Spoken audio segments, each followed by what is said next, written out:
So like I was telling the other devotees, the purpose of this recording is just to get your ideas and opinions on different things that you've experienced since you started on the path till you are here at this stage, different things that you went through, how you dealt with them, and also what advice you have for other students out there who might be in one of those transition stages. Okay. So I have some questions listed out here, but as we go through them, we can branch off into different areas as they come up. Okay. So to start off with, tell us a little bit about how you began in spiritual life in general and on this particular spiritual path. Was it a gradual, slow process, or was it something that just, came and took hold of you, and in 2 months you were a different person? Okay. Well, in general, I've been always interested in spiritual life, but I never found anything like really serious. So my father was a little like into Oriental stuff, and sometimes we did, meditation, and sometimes we saw the Sermon on the Mount on a movie. And every time I heard Jesus speak, I was like, this is so nice. I never doubted that Jesus existed, like some people do, Just by hearing what he said, I was like, this is nice. But because it was so brief, just a little verses, paragraphs, and like that, I never really got deeper into it. And so that was basically most of my life until 20 years or 25 or something like that, when I met the esoteric teaching. So the funny thing is, how I came to the esoteric teaching was by following the principles of justice and being free and like that. One of the first jobs I had was full of exploitation. Everybody was so miserable in their job. Nobody enjoyed it, and they all knew that the principles which the company was run were all bad. Old, rusty principles that nobody liked. And I was like, then why are you working here? Everybody was so miserable, but they stayed in the job, right?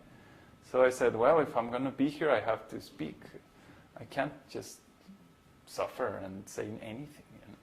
So I started what would be the path of justice and like that. So I started emailing my boss and saying, this is wrong, this is wrong, this is wrong, what's going on? Until I finally reached the point where I emailed the whole corporation, the president, and every single one of the top persons in that ladder. And I was amazed because I didn't receive any response. In a week or something like that, a policeman came and took me out of, please get out. Let's pick up your things. And a month later, I get a request to meet with the owner of the company on a private meeting. And I go meet him and I say, everyone is miserable in your company. Don't you notice? And he said, well, actually, I pay them and they are here. So it's their choice. They choose to be like that. So it's not my fault. If they're miserable, it's because they accept it. And I was like, okay. Sounds okay. Keep going, right? Of course, I was very mad with his response. I couldn't understand. But I didn't have the arguments. I didn't have Vedic knowledge to say, oh, you're a rascal. I just knew something was wrong, but I couldn't explain. So this is actually the beginning when spiritual life really took off. I think Krishna liked that very much. And he said, he wants the truth. And so I searched for spiritual topics because I had a girlfriend who she said she was very spiritual. So I was like, yeah, right. She was like into mystical powers. So I wanted to figure out what she was doing. And I inquired into all these many branches of spiritual life, everything I could find on the internet. especially Zen and many Oriental stuff and Christian, Catholic and all that. And I subscribe to many podcasts. I don't know, I heard 20 to 30 different persons speak on different aspects of spiritual life every day. And I had the fortune to hear the Your Perfect Body podcast from Babaji. And it was like, the beginning, I couldn't make the difference between one or the other. And then as time went by, it was so much better in quality that, well, it started my whole spiritual life. And that's how it was. How long was that process? That process? About 6 months. I heard the podcast at least for 3 months. And then I started asking questions. And then by 6 months, I was like, yeah, this is great. So part of this transition that you underwent, the 6 months of hearing the podcasts and reading and studying along with that, there was some positive aspect to it that you said, okay, here are all the answers that I've been looking for. But then were there any negative aspects that, okay, I have to change the way I live, I have to change the way I relate and look at the world? And what were the difficulties that you had to face at that time? Well, the most problematic at the beginning was the stop eating meat. I had already been vegetarian, but because after I quit that big company and like that, I had one aunt who had a small business, and she said, why don't you come and work with us? You might make some money. And I was, well, I have no job, so it's better. This is a small company, so I'll take it. So I had to eat with my family all the time. And of course, they ate meat like a lot, every day. And for me, it was easy. Vegetarian, okay, I'll do it, no problem. But I didn't cook, and I always was in the midst of family, so I couldn't just say, everybody is vegetarian. I told them, but they were like, yeah, tomorrow. So actually, when I had a chance to get out of town because of training, I became fully vegetarian. And from that day, I made the decision, that's it. And that was a little tricky. But everything else was fairly simple, because it didn't involve other people. So after that point, you cut yourself off from everyone else in the world, or did you still keep friends and maintain relationships with people, but on a different platform?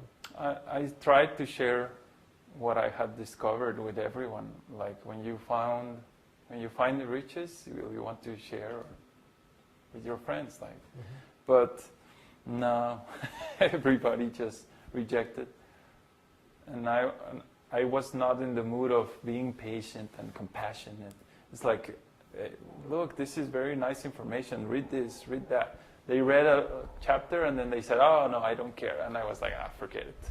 And I didn't push anymore. And I was just like, you don't want to be vegetarian? You're cruel? I insisted like 3 times. They didn't hear or even consider. And I basically rejected them. And after 6 months or 3 months or 6 months of doing that, I was basically alone. I had Babaji, and I had everyday conversations on the forums and like that. But besides that, that was it. And didn't you feel any kind of inner turmoil because of the fact that you had pushed everyone out of your life? No, I was very happy. I was like, I remember reading the first, I had all these podcasts, but then I started reading Bhagavad Gita. And when I read Prabhupada, it was like, these are rascals, those are other rascals. And for me it was so clear because I could now explain it scientifically. And because I'm generally very detached from family and like that, even before, it was like, oh man, I don't need all this sentimental stuff. And for me, it was just like, oh, great. And I had very, very beautiful conversations with Babaji. And I asked all kinds of questions about every topic without any restraint or or, oh, he might get offended or whatever. I just made all my questions open, and that was so good. And I felt great, actually. No pain in that sense. Were there any decisions that you made, some firm commitments that you think were crucial to your advancement as a devotee? A lot of times you find some students, they don't want to make a firm commitment, or they hope that something will work out eventually. But in your case, looking back on your life in the last 3 or 4 years, were there certain landmark decisions that you